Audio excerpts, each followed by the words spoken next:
Hey everybody, it's Vitali here at Red Barn Productions, and I'm back with part 2 of my review on the Microsoft Surface Pro 3 i7, 256 gigabytes of storage and 8 gigs of RAM.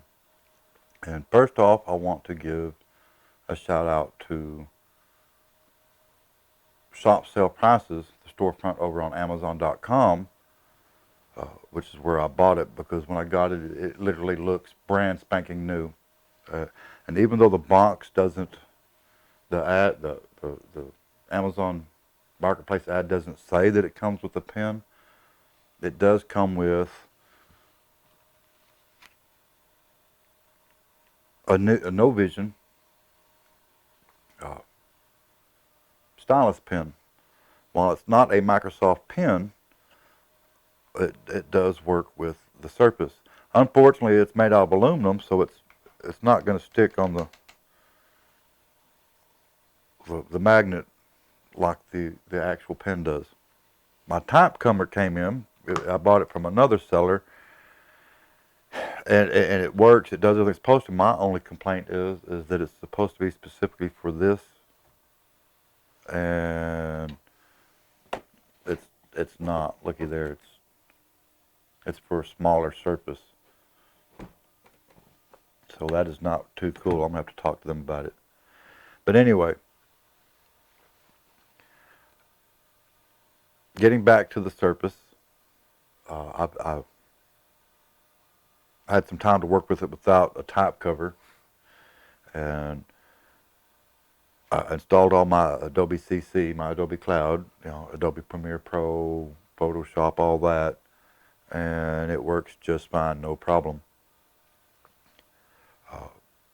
I did notice it heating up a little bit using the Adobe Premiere Pro, but that's to be expected because of the form factor.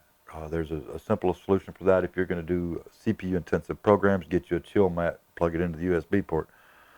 I initially had some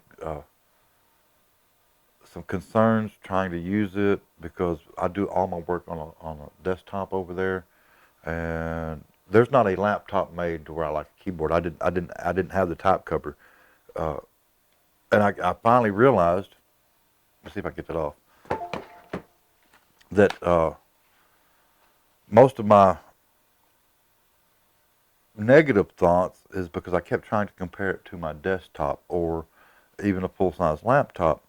The minute I started thinking of it as what it actually is, and that's a tablet, that's when it really started to shine. Because its closest competitor is the iPad Pro. The iPad Pro's most powerful processor is still the X9, the same one they use in the iPhone 10. So yeah, it's not even anywhere close as far as being competition. It's just not. Uh, this is basically that laptop as a tablet, and it's just really nice. And you hear this. Actually it's a premium product. I can see why they cost as much as they do new. Uh, Speaking of new, a brand new Surface Pro, the latest model with the i7, uh, is going to be $1349. But if I remember correctly, it has 256 gigabytes of storage and 16 gigabytes of RAM. Uh, they've they've upgraded the low end. This one is 256 gigabyte storage and 8 gigabytes RAM, and this was the top of the line when it was new. You couldn't get any better. And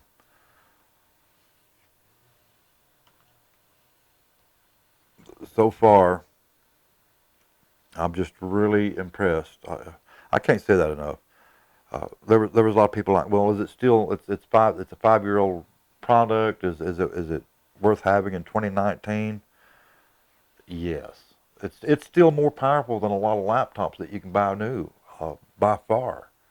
Uh, I just had a brand new Acer 2-in-1 that was basically it was a dog. uh, all I used it for was controlling my line of X32 mixers. I've got a full-size console. I had an X32 rack, and I've got an X-Touch over there. And I used it for that with X32 PC Edit. I used it for monitoring my live streams, checking email. That was about all you could do out of it, and it was frustrating to do that. Anything that required like uh, running Internet Explorer or anything like that, it was just really slow. It was almost useless. So yeah, to go from that to something that will run Adobe Premiere Pro and Photoshop no problem is just, it's crazy. Let me bring this back up. You know what? While we've got here, most of you are familiar with the design, the on the back, and it's got the